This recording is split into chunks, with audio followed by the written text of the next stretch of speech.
the viewport of the United Earth vessel Prometheus, filled with light as the ship tore through the membrane between normal space, and whatever strange dimension humanity had learned to exploit for faster-than-light travel.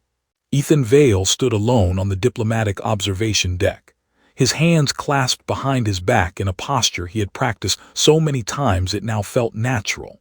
His reflection stared back at him from the reinforced glass, a man in his mid-30s with tired eyes and a jaw that had forgotten how to unclench somewhere around the third year of the war. The Valanthe system revealed itself like a fever dream painted across the cosmos. 3 suns hung in the void, orbiting each other in a configuration that should have been impossible according to every astrophysics textbook Ethan had ever read. Yellow, blue, and deep crimson, they moved in a slow eternal dance that cast the surrounding space in constantly shifting hues. His briefing materials had explained that the Valanthe used gravitational manipulation technology to stabilize the arrangement, technology so far beyond human capability that Earth's best scientists had simply shrugged and written probably magic in the margins of their reports.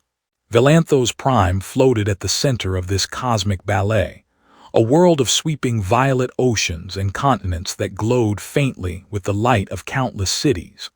But Ethan's attention was drawn upward, to the structure that hung kilometers above the planetary surface like a physical impossibility made manifest.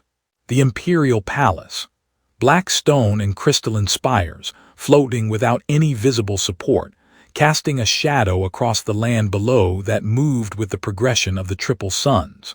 8,000 years old, according to the intelligence briefings. Built before humans had figured out that planting seeds in the ground was a good idea. The door behind him hissed open, and footsteps approached with the particular rhythm he had come to recognize over the past 3 months of travel. "So Dr. Saracen said, coming to stand beside him, are you practicing your thoughtful diplomat pose or are you actually being thoughtful?" Ethan allowed himself a small smile. Can it be both?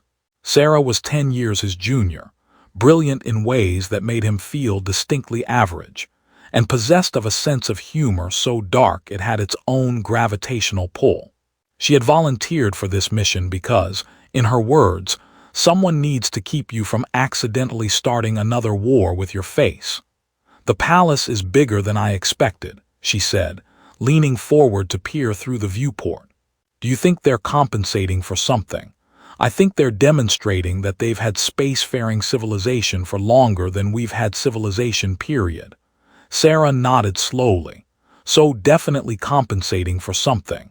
The ship shuddered slightly as the navigation systems began the approach sequence.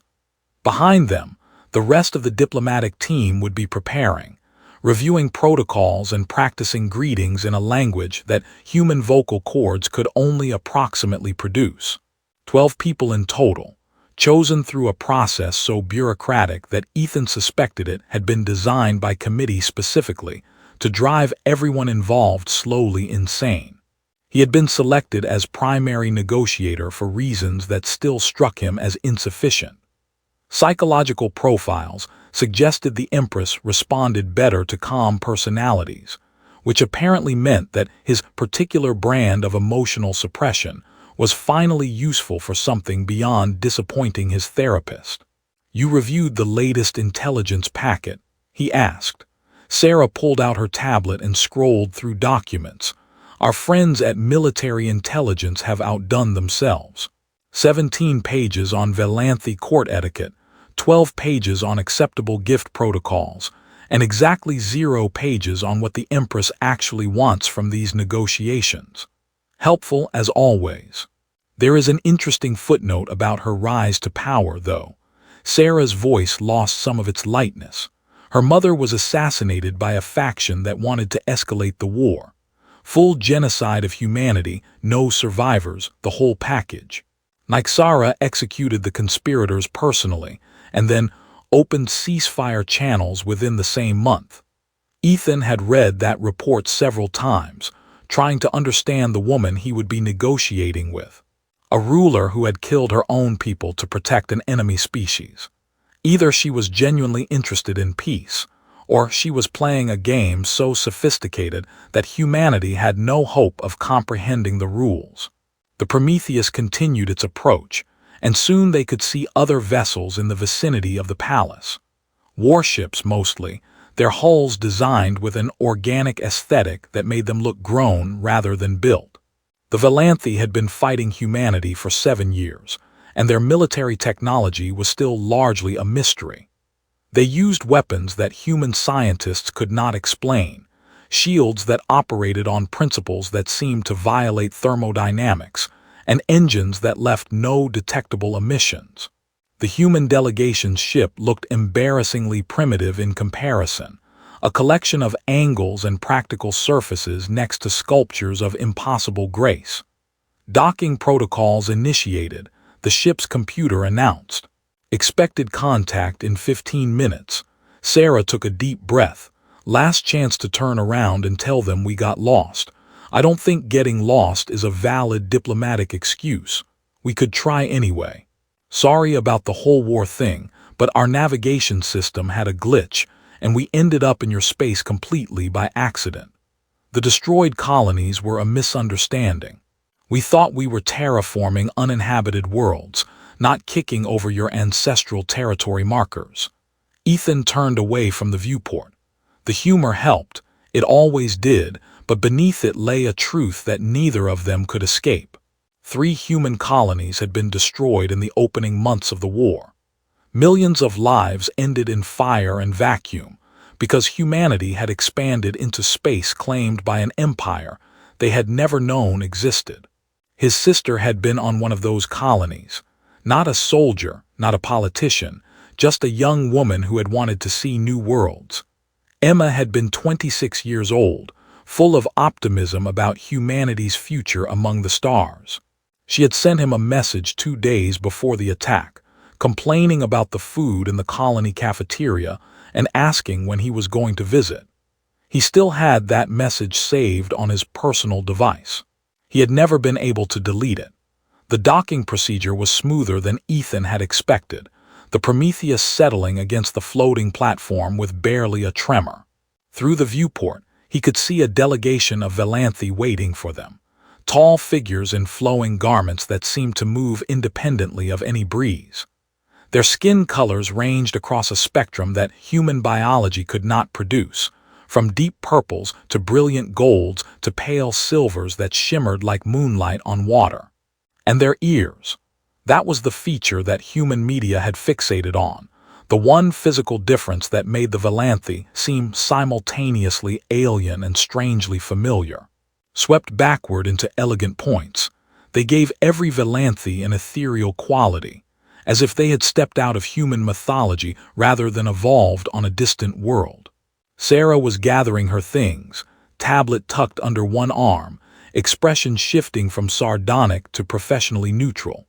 The transformation was almost disturbing in its completeness. This was why she was valuable, why he had specifically requested her for the team. She could joke about genocide one moment and present a flawless diplomatic facade the next. "Ready?" she asked. Ethan straightened his formal jacket, checked that his translation device was properly seated in his ear, and nodded. "No. Let us go anyway." The airlock cycled open, and the scent of the Valanthi palace reached him immediately. Something floral but not quite, underlaid with ozone and a faint metallic tang that he could not identify. The air itself felt different, charged with an energy that made the hair on his arms stand up. Whether this was a natural feature of the environment or some deliberate atmospheric modification, he could not tell. The Valanthi delegation approached with movements that seemed choreographed, each step precisely placed. Their leader was a tall figure with deep purple skin and silver eyes, wearing what Ethan's briefing materials identified as the uniform of the Imperial Household Guard. A commander, probably, though Valanthi rank insignia remained somewhat mysterious to human intelligence. The greeting was formal, conducted in Valanthi with Ethan responding in kind. He had spent 2 years learning the language, practicing until his throat ached from producing sounds that human evolution had never intended. The commander's eyebrows rose slightly at his pronunciation, which might have been approval or might have been polite surprise that the primitive human could string together a coherent sentence. They were led through corridors of polished obsidian veined with lines of glowing blue that pulsed with a slow rhythm. The effect was hypnotic, and Ethan had to consciously prevent himself from staring at the walls instead of paying attention to where they were going. The palace was alive, he realized, not metaphorically but literally. Those blue lines were carrying something, energy or information or both, and the structure itself hummed at the edge of hearing with a frequency that resonated somewhere deep in his chest. The negotiation chamber had been designed to intimidate, and Ethan had to admit it was working. The ceiling arched so high above them that atmospheric haze actually obscured its details, giving the impression of sitting beneath an indoor sky. The human delegation occupied one side of a curved table made from some material that looked like frozen smoke, while the Valanthi Imperial Council filled the opposite arc with figures whose expressions ranged from cautious neutrality to barely concealed hostility. 3 days into formal negotiations, and they had accomplished almost nothing. The territorial boundaries established before the conflict must be restored, Councillor Thevrin was saying, his golden skin catching the ambient light as he gestured emphatically. Human vessels violated Valanthi sovereign space. This is not a matter of interpretation, but of documented fact. Ethan kept his voice carefully level. The colony ships were launched before humanity had any knowledge of Valanthi territorial claims. We cannot accept responsibility for violating boundaries we did not know existed. Ignorance does not negate transgression. Sarah leaned slightly toward Ethan, her voice barely a whisper. If that were true, my parking tickets would have bankrupted me by now. He suppressed the urge to smile. The translation devices could pick up whispers if they were not careful, and explaining human automotive law to an alien council would not improve the diplomatic situation. From her elevated position at the head of the chamber, Empress Nyxara observed the proceedings without direct participation. She had spoken only twice in the past 3 days, both times to clarify points of Valanthi legal precedent.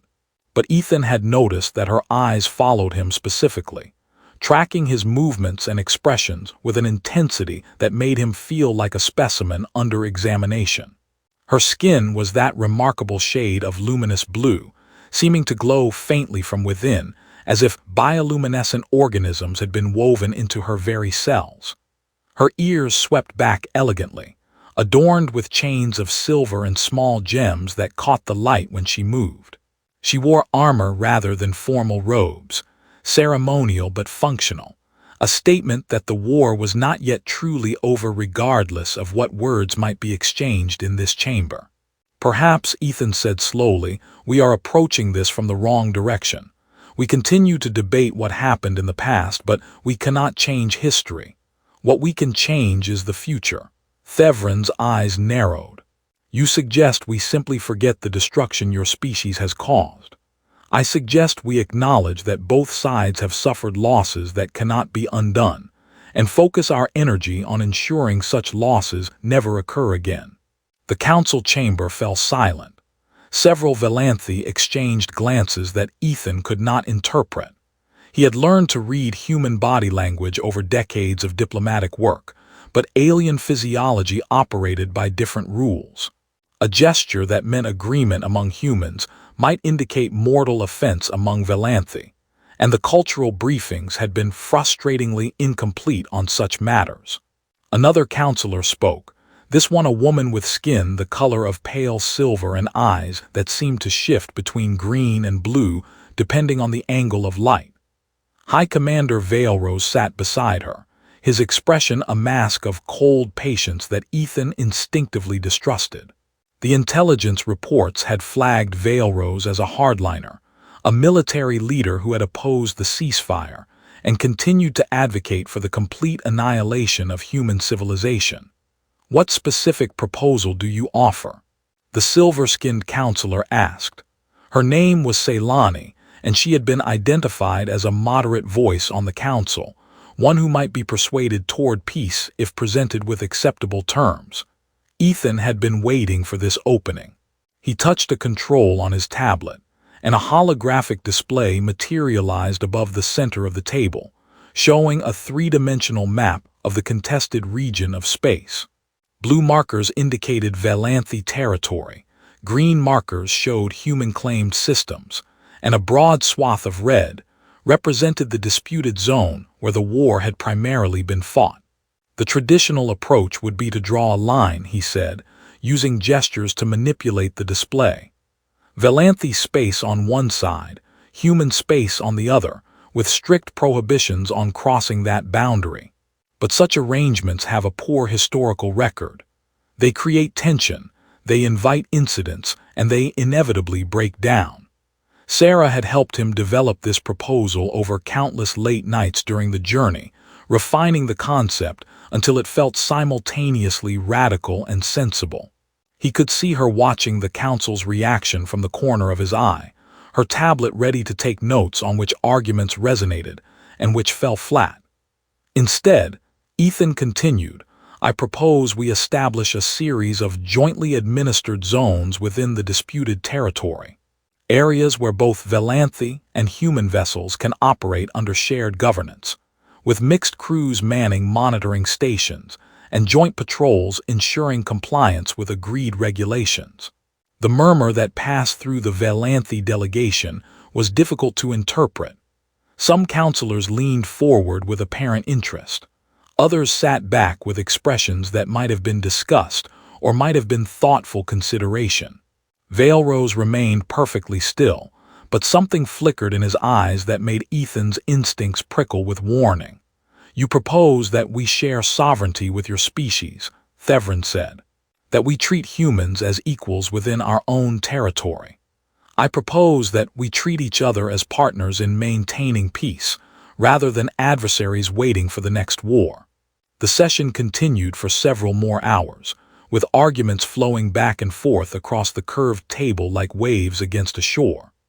By the time Empress Nyxara raised her hand to signal a recess, Ethan's throat was raw from speaking, and his mind felt wrung out from the constant effort of diplomatic maneuvering. But something had shifted in the room's atmosphere. His proposal had not been accepted, but neither had it been rejected outright. That was progress, measured in the tiny increments that characterized interstellar diplomacy. The human delegation retreated to their assigned quarters, a suite of rooms that managed to be simultaneously luxurious and subtly alienating. The furniture was comfortable but sized slightly wrong for human proportions. The artwork on the walls depicted scenes of Valanthy history that Ethan could not interpret. The windows looked out over vertical gardens that descended into clouds, beautiful but dizzying. That went better than yesterday, Sarah said, collapsing onto a couch that molded itself to her body in ways that made her yelp with surprise. These things are alive, I swear. One of these nights I am going to wake up and find it has eaten me. Ethan poured himself a glass of water from a pitcher that refilled itself through some mechanism he had decided not to investigate too closely. We made them think. That is more than we accomplished in the first 2 days. Did you notice the Empress watching you? He had noticed. He had noticed every time her violet eyes tracked his movements, every subtle shift in her posture when he spoke. It was unnerving in ways he preferred not to examine too closely. She observes everyone, he said. It is her counsel.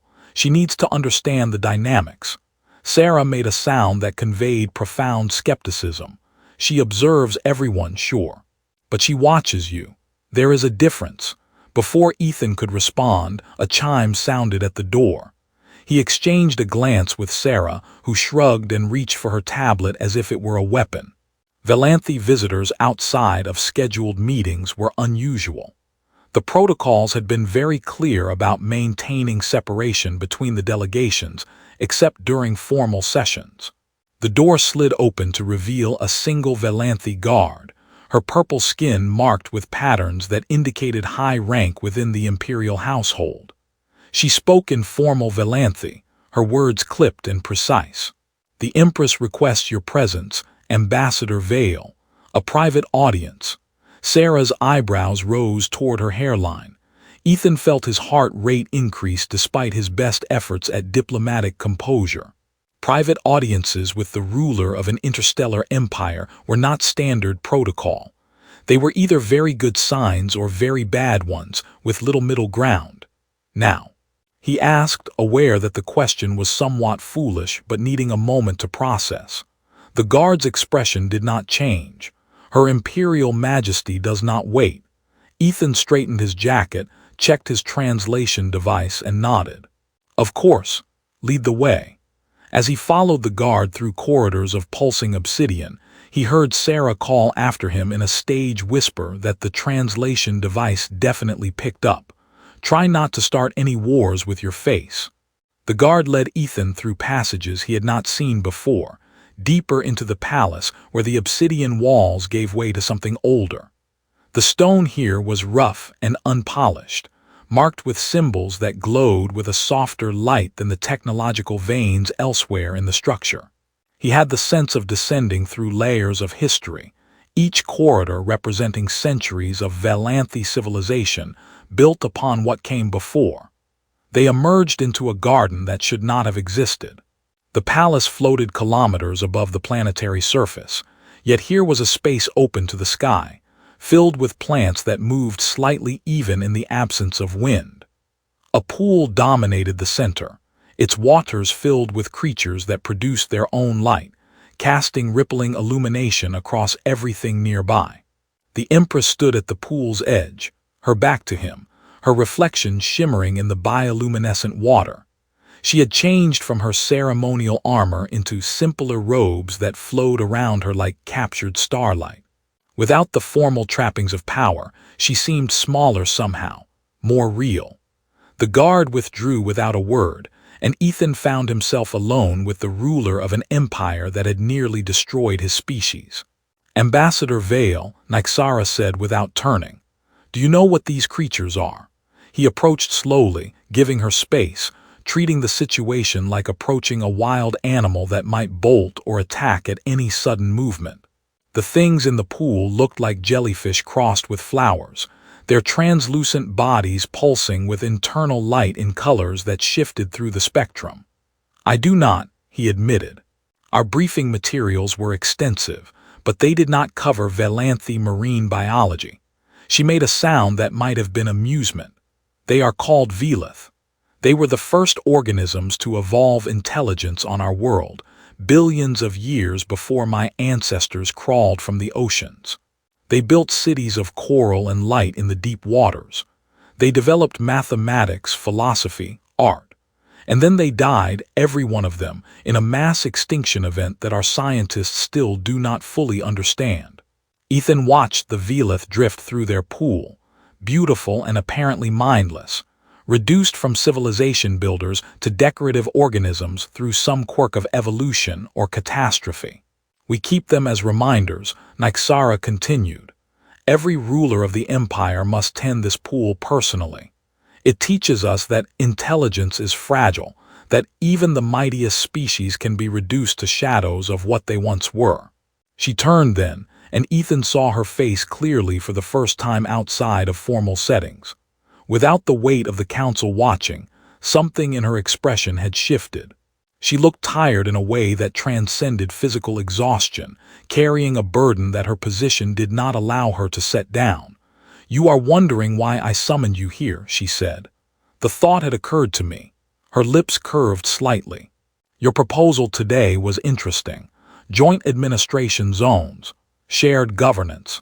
It suggests a flexibility of thinking that we did not expect from your species." Ethan chose his next words carefully. "Humanity has had extensive experience with conflict. We have fought wars among ourselves for as long as we have existed. If there is one thing we have learned, it is that pure military victory rarely creates lasting peace. And yet your species continues to fight. We are slow learners, but we do eventually learn." Nyxara gestured toward a bench near the pool, and they sat together, separated by a carefully maintained distance that was neither intimate nor coldly formal. The Velith continued their eternal dance in the water, oblivious to the conversation that might determine the fate of billions. "I have studied your history," she said. "Your world wars, your civil conflicts, your struggles for territory and resources. It is a brutal record. Many on my council believe that humans are simply too violent to coexist with other species." Ethan nodded slowly. "That is a fair assessment of our past, but history is not destiny. We have also produced art, music, literature, scientific achievements that push the boundaries of what we thought possible. Humanity contains multitudes. We are capable of both destruction and creation. As are we." Nyxara's voice carried a weight of personal experience. "My mother believed that the only way to secure the empire was through expansion and dominance. She saw other species as threats to be eliminated or resources to be exploited. When humanity appeared in our space, her first instinct was extermination. And yours?" "My first instinct was curiosity." She smiled, and it transformed her face, making her seem younger and less burdened. "I wanted to understand what kind of species could develop interstellar travel in such a short time. Your technology is crude by our standards, but the determination behind it is remarkable. You reach for the stars with machines held together by hope and stubbornness. We prefer to call it human ingenuity. The words are different. The meaning is the same." They sat in comfortable silence for a moment, watching the Velith pulse and drift. Somewhere above them, the three suns were completing their eternal dance, casting shifting shadows through the garden. Ethan became aware of how strange this situation was. Two representatives of species that had been slaughtering each other for 7 years, sitting together in a place of peace, as if the war were already a distant memory. "May I ask you something personal?" Nyxara said. The question surprised him. Within diplomatic frameworks, personal questions were carefully choreographed, vetted by protocol officers, stripped of anything that might give offense. This felt different. This felt like genuine curiosity. "You may ask. I cannot guarantee I will answer. Your sister, Emma. She was on the colony world of New Cascadia when our forces attacked." Ethan felt the familiar tightness in his chest. The grief that had become such a constant companion, he sometimes forgot it was there until something reminded him. He had known the Valanthe would have researched him thoroughly, but hearing his sister's name from the Empress's lips still struck like a physical blow. "Yes," he said simply. "I read the reports from that engagement. Our commanders were operating under my mother's orders, following doctrine that I have since revoked. But that does not bring back the dead. No, it does not." Nyxara turned to face him directly, her violet eyes meeting his with an intensity that made it difficult to look away. "I am sorry. Not as Empress to Ambassador, not as one species to another, but as one person who has lost family to another who has experienced the same loss. I am sorry that your sister died because of decisions made by people who never knew her name." The apology was so unexpected, so raw and genuine, that Ethan found himself momentarily unable to respond. In all his years of diplomatic work, he had heard countless formal apologies, carefully worded expressions of regret designed to acknowledge harm without accepting liability. This was something different. This was one grief recognizing another. "I volunteered for this mission partly because of her," he heard himself say. Emma wanted to be a diplomat. She was convinced that humanity's future depended on our ability to communicate with other species, to find common ground across the vast differences between cultures. I told her she was too idealistic, that the universe was not as friendly as she imagined. The words came out before he could stop them, confession spilling from a wound he had kept carefully bandaged for years. She went to the colonies because I discouraged her from diplomatic service. She died because I convinced her that her dreams were impractical. Sometimes I wonder if she would have been better at this than me. She certainly would have been more hopeful." Nyxara was quiet for a long moment. When she spoke, her voice was soft. "Perhaps the dead shape us more than we realize. My mother and I disagreed about many things. I thought her vision of the empire was cruel and short-sighted. But I did not act on those convictions until she was gone. Now I implement changes she would have hated, and I cannot tell if I am honoring her memory by becoming the ruler she failed to be, or betraying her by dismantling everything she built. That is a question only you can answer. Is it? She laughed quietly, and the sound was sad and beautiful. I have advisors and counselors and an entire bureaucracy dedicated to telling me what decisions to make, but none of them knew my mother. None of them understand what it means to rule an empire built on principles you consider fundamentally flawed. Ethan found himself leaning slightly toward her, drawn by the honesty in her voice. You could have continued the war. You could have followed your mother's path. Why did you choose differently? Because I looked at the intelligence reports on humanity and saw something that frightened me.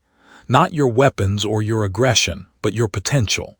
A species that went from stone tools to interstellar travel in the blink of a cosmic eye. A species that survived every catastrophe through sheer refusal to surrender. If the war continued, one of two things would happen. Either we would destroy you completely, which would require a genocide I could not stomach, or you would eventually develop technology to match ours, and then we would face an enemy with nothing left to lose. So peace was strategic calculation. Peace was survival, for both our peoples. She paused, but I will admit that strategic calculation is easier to justify to my counsel than saying I simply did not want more blood on my hands. The treaty signing was scheduled for midday, measured by the complex rotation of the 3 suns that governed Valanthi timekeeping. Ethan stood in his quarters, adjusting his formal diplomatic uniform for what felt like the 100th time, trying to quiet the strange mixture of triumph and melancholy that had settled in his chest. Sarah watched him from the doorway with an expression he had learned to recognize over their months of working together. It was the look she wore when she had figured something out and was deciding whether to share her conclusions. "You are going to wear a hole in that jacket," she said. "The fabric is supposedly wrinkle-resistant. I was speaking metaphorically." She crossed the room and perched on the arm of one of the disturbingly adaptive chairs. "You have been moping for 3 days. The negotiations succeeded beyond anyone's expectations. Veilrose is in prison. The Empress personally thanked you in front of the entire council. By any reasonable measure, this mission has been a spectacular success." Ethan abandoned his futile adjustments and turned to face her. And yet you look like someone who just won the lottery and discovered the prize is paid in installments over 200 years. He could not help but smile at the analogy. Sarah had a gift for finding the exact words to illuminate what he was feeling, even when he himself could not articulate it. "We leave tomorrow," he said, "back to Earth. Back to debriefings and committees and the slow, grinding bureaucracy of interstellar diplomacy. This chapter of my life ends, and whatever comes next will be different. Different is not necessarily bad. No, but it is different." Sarah studied him with the same analytical intensity she brought to decoding alien cultural protocols. "This is not just about leaving, is it? This is about leaving her." Ethan opened his mouth to deny it, to retreat behind professional distance and diplomatic propriety. But the words would not come. Sarah had been his colleague and friend through the worst months of his life. She deserved honesty even when honesty was uncomfortable. Is it that obvious? Only to someone who has been watching you pretend not to watch her for the past 2 weeks. She stood and placed a hand on his shoulder. "Look, I'm not going to pretend I understand whatever is happening between you and an alien empress who could have you executed on a whim. But I know you, Ethan. You have spent years hiding behind duty and grief, and the convenient excuse of being too busy to have a personal life. Maybe it is time to stop hiding. The signing ceremony is in 2 hours. Then you had better figure out what you want to say before then." She left him alone with his thoughts, which was either an act of kindness or cruelty depending on perspective. Ethan returned to the window, looking out at the impossible beauty of the Valanthe Palace gardens, and tried to sort through emotions he had spent a career suppressing. Emma would have laughed at him. His sister had always teased him about his inability to express feelings, his tendency to retreat into work when personal matters became complicated. She would have told him to stop overthinking and just talk to the woman. Of course, Emma had also believed that interstellar peace was possible, and look how naive that had turned out to be. Except it had not turned out naive at all. The treaty was real. Peace was happening. Emma's idealism had been vindicated, even if she was not alive to see it. The signing ceremony took place in the grand ceremonial hall, the same vast space where Ethan had first laid eyes on Empress Nyxara. The clouds that drifted through the upper reaches seemed thinner today, allowing shafts of multicolored light from the three suns to illuminate the proceedings. Representatives from both species filled the chamber, witnesses to a moment that would reshape the relationship between their civilizations. The treaty documents were presented on tablets of crystallized light, Valanthe technology that made human display systems look like cave paintings. Ethan signed first, his name appearing in glowing letters that would persist for centuries. Then Nyxara added her signature, and the gathered assembly erupted in polite applause that somehow managed to sound cautiously optimistic in any language. Speeches followed, formal words about cooperation and mutual respect and the dawn of a new era. Ethan delivered his prepared remarks without really hearing them, his mind elsewhere, his eyes finding Nyxara's face again and again across the crowded chamber. The reception afterward was a blur of congratulations and diplomatic pleasantries. Sarah handled most of the conversations, steering Ethan through the social obligations with the practiced skill of someone used to managing distracted superiors. The Valanthe counselors seemed genuinely pleased, even those who had opposed the treaty initially. Only the empty space where Veilrose had once stood served as a reminder of how close everything had come to falling apart. As the evening progressed and the crowds began to thin, Ethan found himself drifting toward the edges of the chamber. He was not consciously seeking solitude, but his feet carried him away from the noise and toward the quiet darkness of the observation balconies. The obsidian balcony where he found himself offered a view of the sky that took his breath away. The three suns had set, leaving the heavens dominated by unfamiliar constellations and the soft glow of the planetary surface far below. The distant flashes of battle that had marked his first night here were absent now. The war was truly over. He did not hear her approach. She moved like shadow, appearing beside him as if she had simply materialized from the darkness. Her ceremonial robes had been replaced by something simpler, flowing fabric that caught the starlight and held it like captured dreams. "I thought I might find you here," Nyxara said. "You were looking for me. I wanted to speak with you before you departed. Tomorrow you return to your world, and the demands of our respective positions will make private conversation difficult to arrange." Ethan turned to face her, abandoning the pretense of stargazing. "What did you want to say?" She was quiet for a moment, her violet eyes reflecting the distant lights of her empire. "I wanted to thank you. Not formally, not as Empress to Ambassador, but personally. You took risks during these negotiations that you did not have to take. You trusted me with information that could have endangered your people. That trust was not misplaced, but you had no way of knowing that when you extended it. I made a judgment about your character. It seemed worth the risk. And if you had been wrong, then I suppose we would not be having this conversation." She laughed, and the sound was lighter than he had heard from her before, less burdened by the weight of empire. "You are very calm about having gambled the fate of your species on intuition. Diplomacy is gambling," Ethan said. "We just use bigger chips." The joke surprised her, and her laughter grew warmer. When he had first seen her in the throne room, she had seemed untouchable, an alien goddess dispensing judgment from heights mere mortals could not comprehend. Now, standing beside him in the starlight, she seemed simply like a person. Extraordinary, certainly. powerful beyond his ability to fully grasp, but still a person with doubts and hopes and a sense of humor that diplomatic protocol had concealed. "I have been thinking about what happens next," she said. "The treaty creates frameworks for ongoing cooperation, cultural exchanges, economic partnerships, joint administrative zones that will require personnel from both species working together. So I understand. Such arrangements require skilled diplomats, individuals who can navigate between our cultures, who understand both perspectives, who have earned the trust of both sides." She paused, and something in her expression shifted toward vulnerability. The human delegation has not yet selected a permanent ambassador to Valanthos Prime. Ethan felt his heart rate increase despite his best efforts at composure.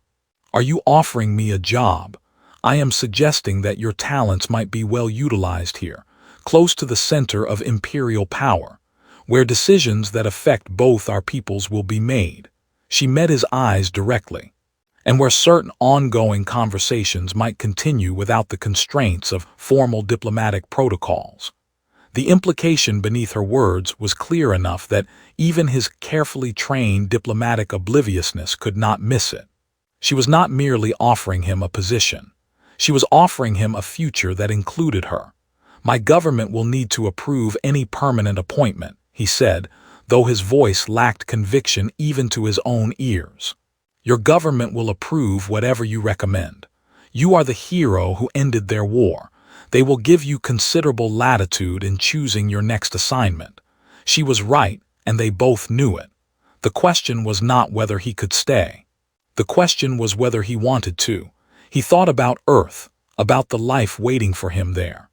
Committee meetings and bureaucratic procedures, an apartment he had not visited in months, colleagues who respected his work but did not know him.